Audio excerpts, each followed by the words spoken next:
Bom, esse fim de semana, além do Pro Tour e tal, etc., a gente teve spoilers e alguns anúncios e algumas coisinhas para comentar, né? Um pouco mais rápido. Eu quis separar, né? Falar de Band e falar desses anúncios. Para mim são coisas bem separadas.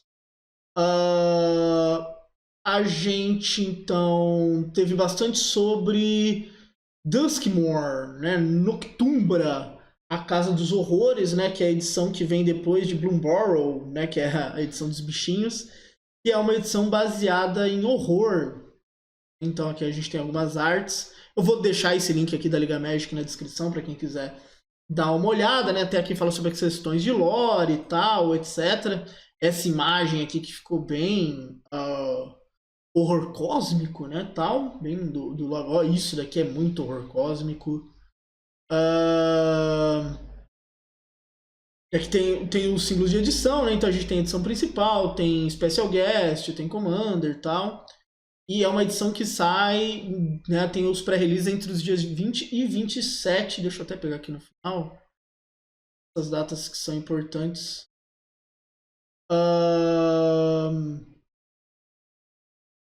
É 20 e 27 de setembro, né? Tanto que quem vai jogar regional do Brasil é dia 28 de setembro. Divirtam-se. Mas é, né, bem em cima do Halloween lá do Hemisfério Norte. Então, bem que pega nessa ideia. Bom, falar um pouquinho sobre spoilers, né, dessa edição e as cartas, tal, etc, etc.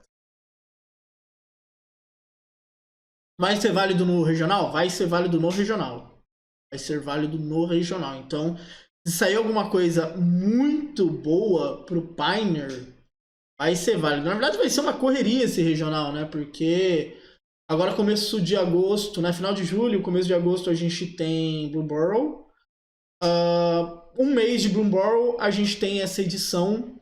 Então vai ser tudo isso estacando para ver o que tem impacto no Pioneer ou não. Vai ser uma preparação bem corrida.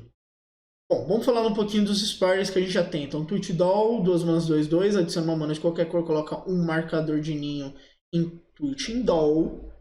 E aí, um Dork, 2 manas, normal. O T2 tem isso como padrão. Sacrifica Twitch Doll, você faz uma aranha 2/2 com alcance para cada marcador, ativa como feitiço. Então você dá meio que um late game para essa carta, né? O jogo vai andando e aí ela vai, pô, rapidinho. Você chega em 3, em 4, em 5 marcadores e coloca várias fichas. Então é um Dork que começa a late game. Acho que é um dos grandes desafios que eles colocaram nos últimos anos é justamente os Mana Dorks, né? Dork seria, tipo, idiota, né? E Mana Dork seria bichos de mana idiotas, assim. E por isso usar a expressão Mana Dork. Mas o grande ponto é tentar fazer essas cartas terem mais utilidade no meio do jogo, né? Porque óbvio é muito bom fazendo dois, mas depois vai piorando. E a ideia é, pô, dar uma utilidade. Porque é aquela coisa, mesmo que você não faça uma mágica, você adiciona a mana e fica colocando marcador, e lá na frente você faz alguma coisa. Então a carta é simpática, tá? E conta todos os marcadores, para cada marcador, verdade, cada marcador nela. Então, se você colocar marcador de qualquer coisa, tem. Ah, dei mais um, bora. Ah, marcador de, sei lá, escudo, bora. Marcador de vínculo com a vida, bora. Então, tudo faz aranhas.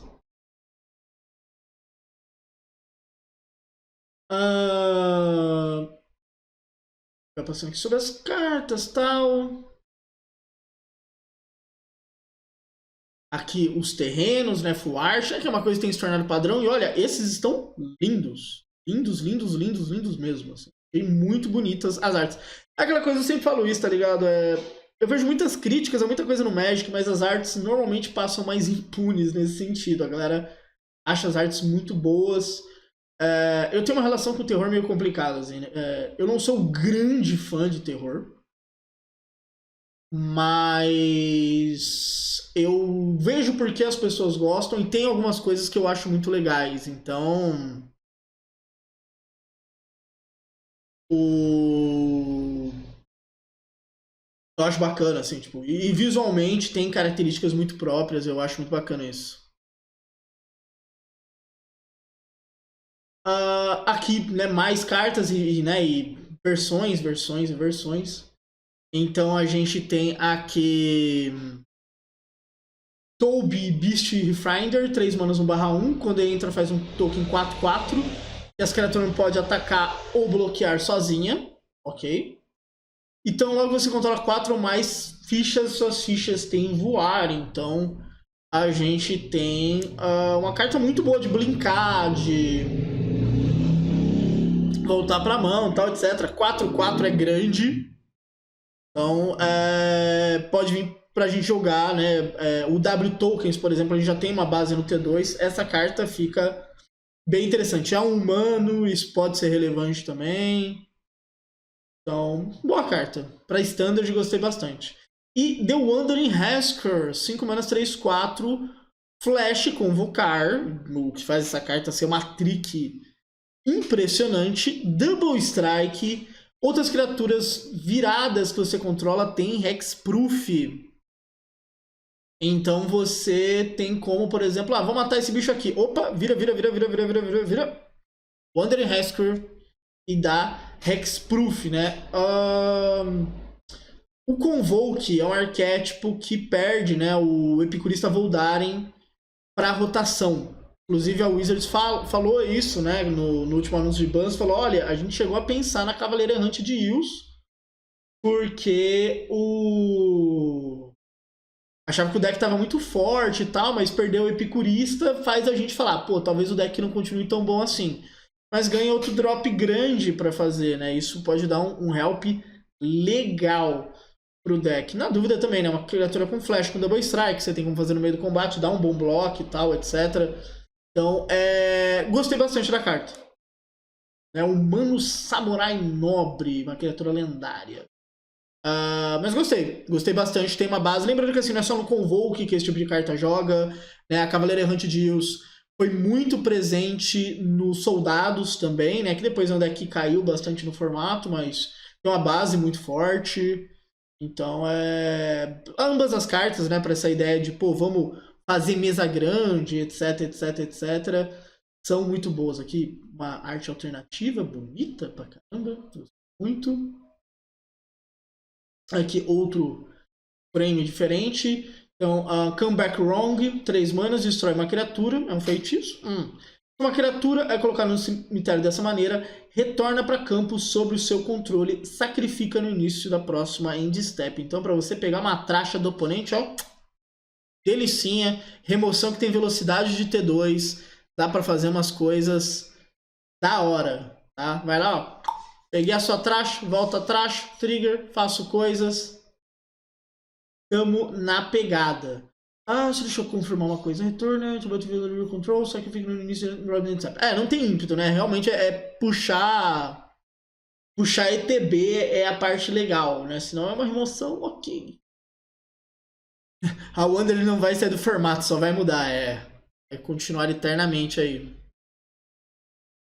Chainsaw, 2 manas.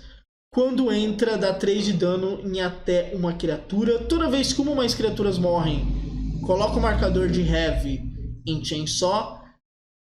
3 para equipar essa carta. A criatura equipada tem mais X mais 0, onde X é igual ao número de Heavy Counters. Enquanto que é uma carta que entra e mata, né? Ainda que em velocidade de feitiço, o efeito em si eu acho bom. Você ficar ganhando mais X mais 0 e tal. Não é uma carta exatamente de mono red, talvez na mirror de mono red. É muito mais tipo vermelho alguma coisa mid-range.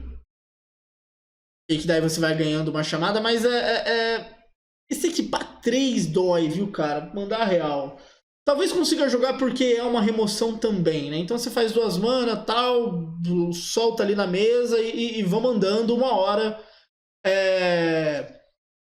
Uma hora isso aqui vai entrar em modo chapeamento craniano, né? Tipo, onde eu equipar, eu vou estar dando uma pancada e vai ser muito bom.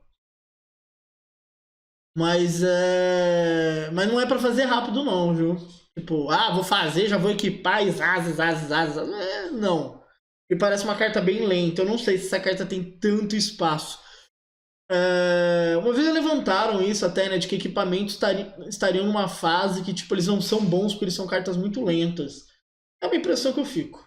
Equipamento, no geral, fica uma coisa muito lenta. Ele tem que ter um efeito muito bom. Sabe? Tem que ser uma espada BG, tem que ser uma caldra feita ruchada, tem que ser um hammer pra jogar. Tem que ser alguma carta desse tipo, com impacto muito bom, ou que o equipar é muito barato para conseguir jogar. E muito barato que eu tô falando é quase de graça. Porque mesmo o sistema das espadas, assim, pô, o efeito tem que ser muito bom pra se pagar, cara. E essa carta, sei lá, ela me dá uma desanimada nesse sentido. Embercleave é um ótimo exemplo, né? Por que Embercleave jogava tanto? Porque você conseguia fazer muito barato. Além de ser uma trick. Então, pegava muito bem nesse sentido. A questão, né, de monstros no espelho, né, que é muito presente na literatura e no imaginário de horror, né, de que o espelho leva você a outra dimensão, existem criaturas no espelho e tal, e isso vai acompanhar uma série de desenvolvimentos em cima, né, o Doppelganger é um pouco, né, um dos lugares, uma das fontes dele seria vir do espelho, né, tal. Então tem, que aqui a gente tem esse tipo de frame, onde a gente tem, por exemplo, Doomsday Excruciator, 6 mana 6/6 voar, quando ele entra, se ele foi conjurado, cada jogador exila todas as cartas, menos as 6 últimas do seu deck de face para baixo. No início da sua end step, compra uma carta. Não sei se isso é o novo Inverter, mas é um efeito interessante. É um efeito engraçado. Inclusive, se você colocar essa carta de outra maneira em campo que não for conjurando, é uma carta que no início da upkeep você dá um draw. E é isso, galera, né? That's all, folks. Então, se você conseguir cheatar isso na mesa de algum outro jeito, reanimando, sei lá, qualquer outro efeito, é uma carta relativamente boa. 6/6 War, no início da upkeep, você compra uma carta. Parece top, né? O que eu falei, dá pra pensar também em Inverter no Pioneer, né? Mas. Tá aí. Eu confesso que eu gosto mais de pensar em, pô, como é que eu coloco essa carta reanimando, fazendo alguma outra coisa, ao invés de ter que conjurar. Que vira a famosa cartinha de Card Advantage. Oh, Devalo. Screaming Nemesis. 3 manas 3/3, ímpeto. Ok. Quando, quando recebe dano, esse Stealth Damage sempre pega, cara. Eu sempre tenho que raciocinar a frase, tá ligado? Ele dá aquele tanto de dano para qualquer outro alvo. E aí é uma carta que consegue fazer 2/1, dependendo da situação, né? Então bateu, troquei no 3/3, level 3/3. Se um jogador recebe dano dessa maneira, ele não pode ganhar vida pelo resto do jogo. Pelo resto do jogo é pegado, viu, amigo? Pelo resto do jogo é pegado. O novo Boros Reckoner, exato. Boros Reckoner, né? 3 mana ali só com uma vermelha, com ímpeto. Sei lá quanto tempo depois. Eu nem lembro. Boros Reckoner o quê? 2012, 2013? Tipo, tem 10 anos de Boros Reckoner, né? 10 anos de Boros Reckoner. Mas assim, essa. Você cortar o oponente de ganhar vida é pegado. É bem pegado. Olha aí, não precisa banir a malha, não. Só esperar até 27 de setembro. E é qualquer dano, né? Você pode dar um ping de 1 de dano, solta 1 de dano no cara e fala: desliga essa merda dessa malha, ó, palhaço. Olha aí. Mas eu não acho que a malha chega até dia 27 de setembro. Tá? A malha é um ótimo assunto para você estudar pro Enem, tá? Porque provavelmente, e quando eu falo provavelmente com muita certeza, vai cair. Tá? Tá a malha e o meu Corinthians. Os dois você estuda pro Enem. Tá? Os dois vão cair. Rest of the Game é muito game. Mas gostei, legal a carta, né? Fora os Reckoner Style e tal. Normalmente dá pra fazer bastante coisa diferente com esse tipo de efeito. Aqui tem algumas versões promos de cartas, né? Que a gente vai ter no Japão. Isso, nossa, isso aqui é muito horror. Clássico japonês. Então a gente tem Enduring Tenacity, 4 manas 4/3. Quando você ganha vida, o oponente perde aquela quantidade de vida. Quando esse bicho morre, se for uma criatura, retorna como um encantamento. Né? Então a gente tem também muito essa mecânica com encantamentos nessa edição. Exato, é bem Junji Ito. E a gente tem Impending. Impending, você paga o custo e coloca essa carta como um encantamento na mesa. E aí, se eu não tô enganado, é toda pick-up. Deixa eu ver se tem aqui no texto explicando. Acho que não tem. Mas toda pick-up você tira o marcador, então Impending 4. Você vai pagar 3 mana, colocar isso aqui na mesa. Toda pick-up você vai tirando o marcador. Quando você tira o último, vira uma criatura. E não vai ter jogo de invocação, porque já tava na mesa e tal. E esse bicho aqui é bem legal, tá ligado? Que é 5 mana 6/5, daí tem Impending. E toda vez que ele entra ou ataca, então se ele entrar com encantamento ele faz também, você cria um terreno virado chamado Everywhere, que é de todos os tipos básicos. Então você dá uma rampadinha bacana aí pra quem gosta de jogar de ramp, né? Perde o dinossauro, ganha esse carinha aí. E, pô, é bacana. Exato, ele dá domain, cara. Dá domain, é muito bom. Então, tipo, eu gostei bastante dessa carta. Achei bem legal. Tipo, obviamente fazer 5 mana 6/5 é legal. Entra e rampa, ataca a rampa e etc, etc. Lembrando que essas artes vão ter só no Japão, né? O Japão é o maior mercado de card game, é muito comum lançarem coisas só pra eles. Deixa eu ver se tem mais aqui. Special Guest, né? Que são cartas que não são necessariamente válidas pro Standard. E que vão aparecer também, né, em versões promos. No caso, a primeira divulgada é Companhia Agrupada, Collected Company, que tem algumas versões já. Então é bem legal. A gente tem a volta de Delírio, né? Delírio, que é aquela mecânica que você tem que ter 4 tipos diferentes, né? Delírio, é só um comentário aqui sobre design. Delírio foi muito bem usado quando a gente fala de design aplicando storytelling. Tá? Delírio fez isso muito bem. Porque o que acontece? Delírio aparece em Innistrad. Então, conforme você vai aumentando o cemitério, você vai tendo o delírio. E o delírio é o começo da influência de Enraku no plano. Então, a influência de Enraku gera o delírio. E quando o Enraku finalmente sai da sua lua, né, e começa, né, aparece mesmo, a gente tem a loucura, que é uma outra aplicação de mecânica. Então, assim, eu acho muito, muito legal quando eles conseguem aplicar exatamente as mecânicas do jogo dentro do storytelling. Fica bem legal. Então, Fear of Missing Out, famoso FOMO, que é um dos grandes problemas da nossa sociedade. Inclusive, o Brasil é um dos países, se não o país, que tem mais problemas de ansiedade. Fear of Missing Out é o famoso eu tenho que participar de tudo, sabe? Magic sofre muito disso hoje em dia. Sabe aquela sensação de que você tá sufocado porque tem muito lançamento? Então, isso é Fear of Missing Out. Tá? Você não tem que participar de tudo. É libertador chegar nesse conceito. Mas vamos falar da carta. 2 manas, 2/3. Quando entra, você descarta uma carta ou compra uma carta. Ok. E 2 manas, 2/3 está passando no teste do Chuchu, uma criatura encantamento pesadelo. Toda vez que ela ataca pela primeira vez em cada turno, se tem 4 ou mais tipos diferentes, desvira uma criatura alvo. Depois dessa fase, tem uma fase adicional de combate. Carta muito boa. Muito, muito boa. Muito boa mesmo. Então, pô, se tiver qualquer bicho que é legal atacando, é nóis, tá ligado? Bateu, tal. Você dá alvo, desvirou, bateu de novo. Dá pra fazer uns negócios bacanas. E que nem eu falei, 2 mana, 2/3, tá ligado? Puro teste do Chuchu. Carta muito legal para deck bem agressivo. Gostei bastante dela. Ela na minha afinado Inota. Oh, saudade. Saudades, saudades, saudades. Ligava mais de uma vez ao Inota.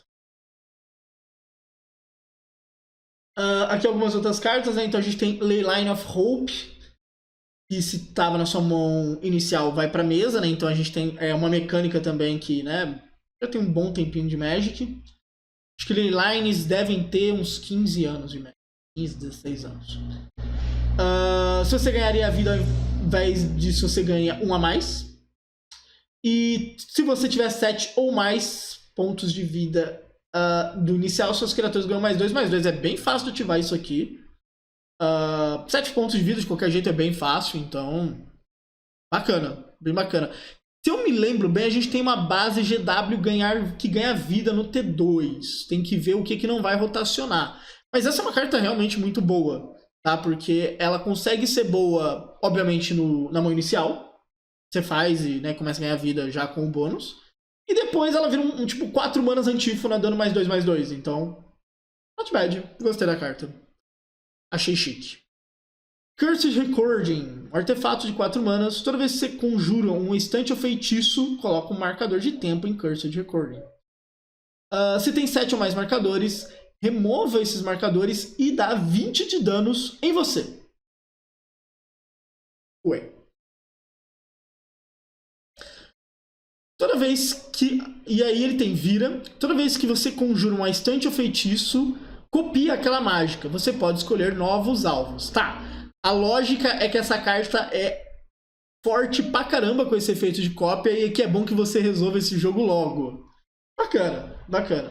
Eu concordo que, tipo, 4 manas vira, então, tipo, toda hora você vai ficar fazendo efeito, é muito bom. Então...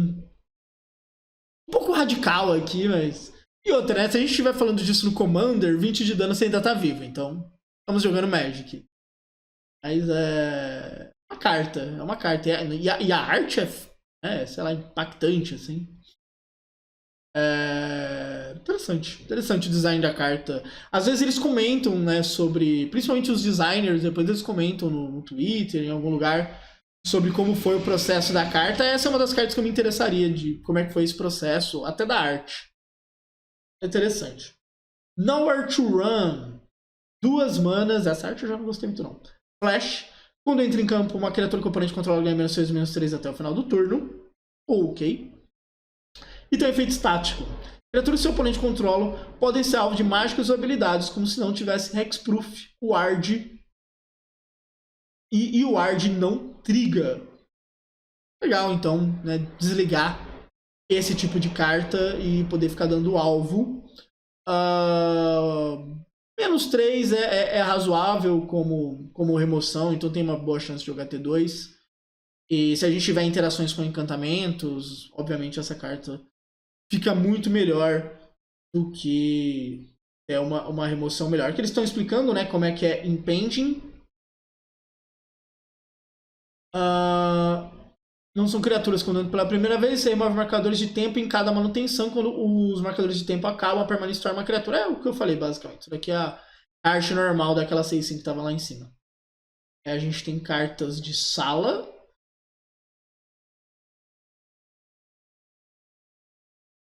E tá explicando. Aí aqui a gente tem a volta de Arcanime. Você não luta apenas contra os horrores de Noctumbra, mas você pode se tornar o horror com o retorno de Arcanime. Lançamos nosso primeiro produto Arcanime em 2010. Esse produto era muito legal, diga-se de passagem, eu acho muito legal.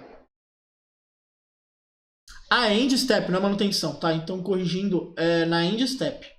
Vamos ler aqui na carta, melhor mesmo.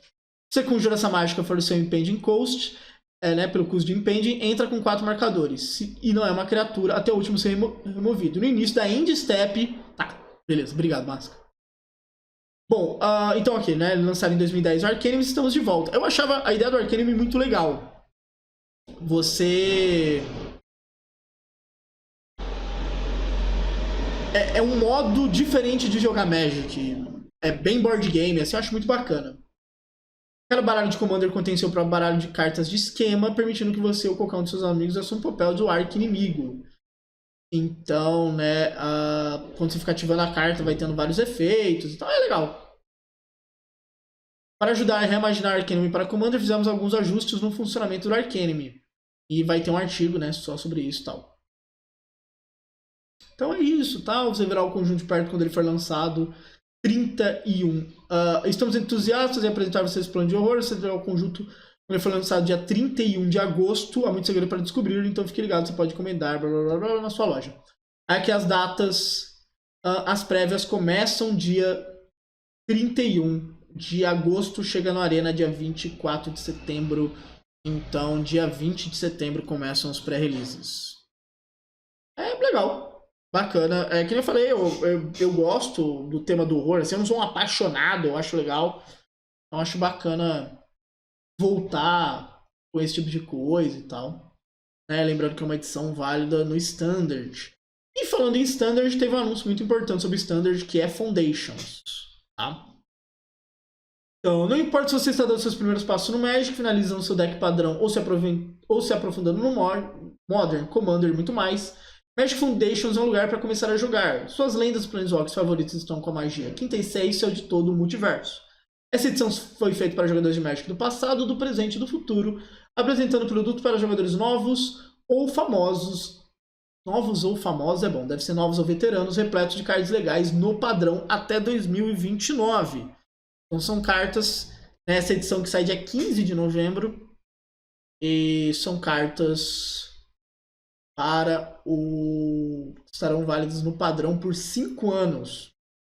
Então vai ter booster de jogos e colecionador, além disso terá kits iniciais e outros tipos. E aí a gente tem algumas cartas confirmadas, né? Essas 5 cartas estão confirmadas no Foundations. O Foundations, a ideia dele, são cartas que sempre vão ficar no Standard e vão definir o formato, dando um pouco de base para como a gente vai pensar algumas coisinhas, né? Tem cartas que são reprints, são essas duas que estão na tela, e terão cartas inéditas. E eu vi algum burburinho, isso a confirmar, de que eles ficariam adicionando com o tempo cartas no Foundations, conforme eles sentiam que eles podiam mudar coisas no T2. Então seria um lugar para eles terem mais maleabilidade, né? Tem que lembrar que Aftermath, a proposta era essa. Era você colocar cartas para terem impacto no T2. Porque o que acontece? Você faz a edição 2 anos antes. Então depois, às vezes, o formato se desenvolve de uma maneira que você não tem como mexer diretamente, não com velocidade. E Foundation seria para isso. Tá? Então a gente teria de julgamento, né, que é uma cólera de 4 manas que destrói todas as criaturas. Elfo de Lanoir. Elfo de Lanoir é provavelmente a carta mais polêmica que saiu nesse anúncio, porque acontece, Elfo de Lanoir torna um formato muito rápido, né, porque estar na play se torna muito bom. Então você tem que ter remoções para acompanhar Elfo de Lanoir, você tem que ter respostas que acompanhem a velocidade de um deck. Você tem ideia, já chegou a ser falado que não teria mais cartas como o Elfo de Lanoir no T2. Mas aparentemente eles mudaram de ideia. E lançar, inclusive, uma cólera de 4 manas pode ter ligação com isso, né? O Brian Kibler foi um dos consultores desse produto. E ele falou que ele estava bem animado. Omniscience, né, outra carta. Omniscience é uma carta que eu não espero tanto impacto no T2. Day of Champions, 2 manas, criaturas ganham +1. E Nile Lives Familiar, 3 manas, 1/1. Entra com 8 marcadores de Revival. Toda vez que ele morre, você tem um marcador de Revival, retorna para campo com um marcador a menos na próxima step. E para você que não é muito bom de matemática, né, que eu vi uma pessoa fazendo essa pergunta, mas é 9 lives, né, 9 vidas. Por que ele só tem 8 marcadores? A 9ª vida, obviamente, é da carta sem marcador. Mas é importante deixar isso claro.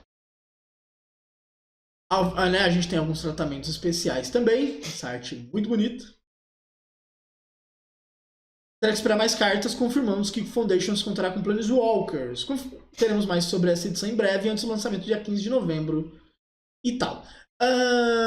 Tem que lembrar que assim, tanto a edição de terror quanto o Bloom Burrow saem antes do Mundial, que é no final de outubro.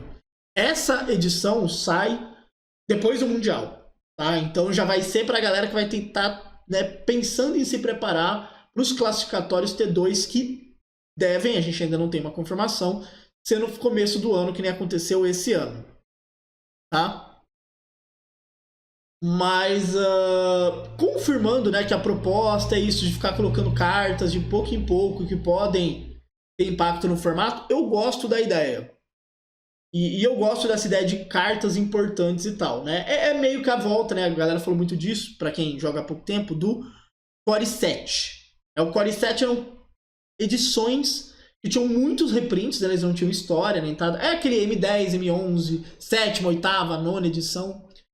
E os Core 7 tinham isso e era para colocar cartas no formato que a galera achava interessante, fazer reprints e tal. Vamos ver. Vamos ver. Tem como fazer coisas muito legais com isso, definir como vai ficar a velocidade de um formato, colocar respostas que sejam importantes e tal. É claro que também tem como fazer muita coisa errada. Mas fica uma novidade interessante pro Standard, né? Então, pro competitivo, no sentido profissional, o T2 é o próximo alvo. Tem um pouco do Pioneer, porque a gente tem o começo da Season Pioneer, dia 28 de setembro, pros regionais.